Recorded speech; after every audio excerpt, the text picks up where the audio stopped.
ഓം നമോ ഭഗവതേ വാസുദേവായ. പ്രിയ സജ്ജനങ്ങളെ, എല്ലാവർക്കും നമസ്കാരം. സത്സംഗവേദിയിൽ നമ്മൾ ശ്രീമദ് ഭഗവത്ഗീതയിലെ 12-ാം അധ്യായമായ ഭക്തിയോഗത്തിലെ 2 ശ്ലോകങ്ങൾ പൂർത്തിയാക്കി. ഇന്ന് നമുക്ക് 3-4 ശ്ലോകങ്ങൾ നോക്കാം.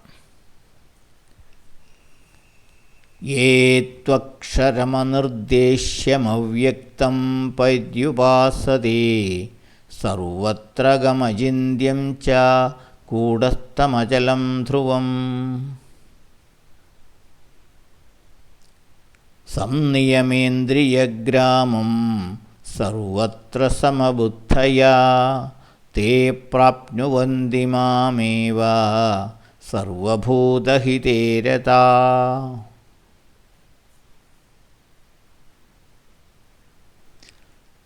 ഏതു യാതൊരുവനാണോ അനിർദ്ദേശ്യം അവർണ്ണനീയമായ അഥവാ ഇന്ന വിധമുള്ളത് എന്ന് വിവരിക്കാൻ കഴിയാത്തതും സർവത്രകം സർവവ്യാപിയും അചിന്യം ഭാവനകൾക്കതീതവും നമ്മുടെ ചിന്തകൾക്കതീതവും കൂടസ്ഥം മായയാൽ മറഞ്ഞിരിക്കുന്ന സത്യമായതും അചലം ഇളക്കമറ്റത് അതായത് മാറ്റമില്ലാത്തതും അചഞ്ചലമായതും ധ്രുവം സ്ഥിരമായതും അവ്യക്തം അക്ഷരം അവ്യക്തവും നാശരഹിതവുമായ ബ്രഹ്മത്തെ ഇന്ദ്രിയഗ്രാമം സംനിയമ്യ ഇന്ദ്രിയങ്ങളെയെല്ലാം നിയന്ത്രിച്ച് സർവത്ര സമബുദ്ധയ എല്ലാറ്റിലും സമബുദ്ധിയോടെ പര്യുപാസതേ ഉപാസിക്കുന്നത് സർവഭൂത ഹിതേരതാത്തേ എല്ലാ ഭൂതജാലങ്ങളുടെയും ക്ഷേമത്തിൽ തൽപരരായ അവരും മാമേവ പ്രാപ്നുവന്തി എന്നെ തന്നെ പ്രാപിക്കുന്നു.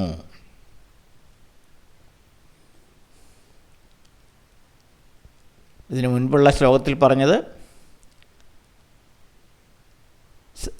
സ്വരൂപിയായ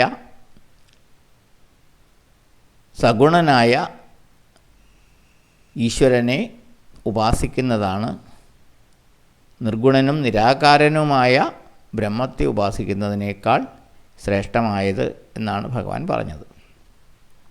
ഈ ശ്ലോകത്തിൽ പറയുന്നു, യാതൊരുവനാണോ അവർണ്ണനീയവും സർവവ്യാപിയും ഭാവനകൾക്കതീതനും മായയാൽ മറഞ്ഞിരിക്കുന്ന സത്യമായതും അചഞ്ചലമായതും സ്ഥിരമായതും അവ്യക്തവും നാശരഹിതവും ആയിരിക്കുന്ന ബ്രഹ്മത്തെ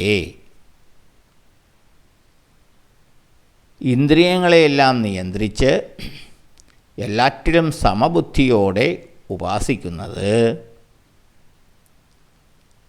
സർവ ജീവജാലങ്ങളുടെയും ക്ഷേമത്തിൽ തൽപരരായ അവരും എന്നെ തന്നെ പ്രാപിക്കുന്നു.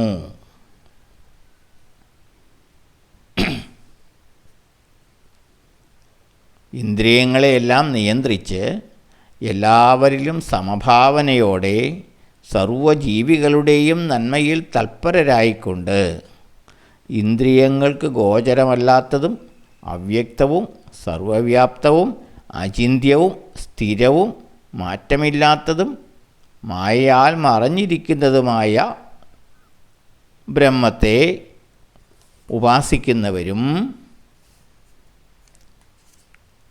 എന്നെ തന്നെ പ്രാപിക്കുന്നു എന്നാണ് ഭഗവാൻ പറയുന്നത്.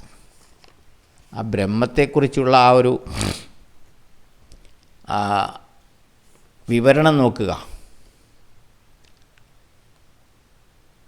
അവർണ്ണനീയമായത്, അതായത് ഇന്ന വിധമുള്ളത് എന്ന് വിവരിക്കാൻ കഴിയാത്തത്, സർവവ്യാപിയായത്,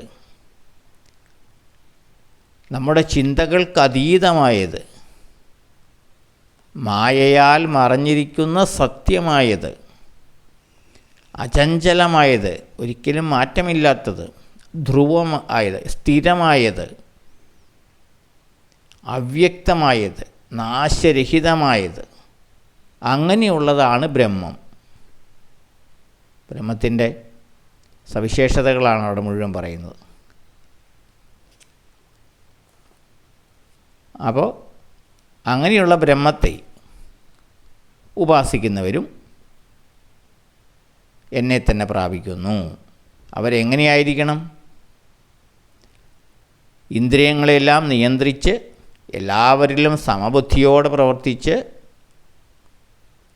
എല്ലാ ജീവജാലങ്ങളുടെയും ക്ഷേമത്തിൽ തൽപരരായി വർത്തിക്കുമ്പോൾ അവരും എന്നെ തന്നെ പ്രാപിക്കുന്നു. സാകാരനും സഗുണനുമായ ഈശ്വരനെ ഉപാസിക്കുന്നതാണ് ഭക്തനഭികാമ്യം എന്ന് നമ്മൾ മുൻ ശ്ലോകത്തിൽ കണ്ടു. എന്നാൽ നിരാകാരനും നിർഗുണനും അവ്യക്തനുമായ ബ്രഹ്മത്തെ ഉപാസിക്കുന്നവരും ആത്യന്തികമായി ഈശ്വരനിൽ തന്നെ എത്തിച്ചേരുന്നു. പക്ഷെ അവർ കഠിനമായ സാധനാനുഷ്ഠാനങ്ങളിലൂടെ കടന്നു പോകേണ്ടതുണ്ട് എന്നാണ് ഭഗവാൻ പറയുന്നത്. എന്നാൽ ഏകാന്ത ഭക്തനെ സംബന്ധിച്ച് ഏകാഗ്രബുദ്ധിയോടെ ഈശ്വരനെ തന്നെ എല്ലാം സമർപ്പിച്ചുകൊണ്ട് സാകാരനായ ഭഗവാനെ ഉപാസിക്കുന്നവർക്ക് സമ്പൂർണ്ണ ശരണാഗതി മാത്രം മതി സാക്ഷാത്കാരത്തിന്. ഈ ജ്ഞാനത്തിൻ്റെ ഒന്നും ആവശ്യമില്ല. ബ്രഹ്മത്തിൻ്റെ ഈ ഗുണവിശേഷങ്ങളൊന്നും അറിയണമെന്നില്ല. സമ്പൂർണ്ണ ശരണാഗതി മാത്രം മതി. ആ തലത്തിലെത്താൻ ഒരു നാമവും രൂപവും ഭക്തനാവശ്യമാണ്. എന്നാൽ ഒരു ആത്മജ്ഞാനിയെ സംബന്ധിച്ച് നാമരൂപങ്ങൾ, വിഗ്രഹങ്ങൾ ഇവയൊന്നുമില്ലാതെ തന്നെ ബ്രഹ്മസാക്ഷാത്കാരം സാധ്യമാണ്. അത് ബ്രഹ്മതത്വത്തെ അറിഞ്ഞുകൊണ്ട് ഉള്ള മാർഗമാണ്. എന്നാൽ അതിന് കഠിനമായ സാധനകൾ ആവശ്യമാണ്.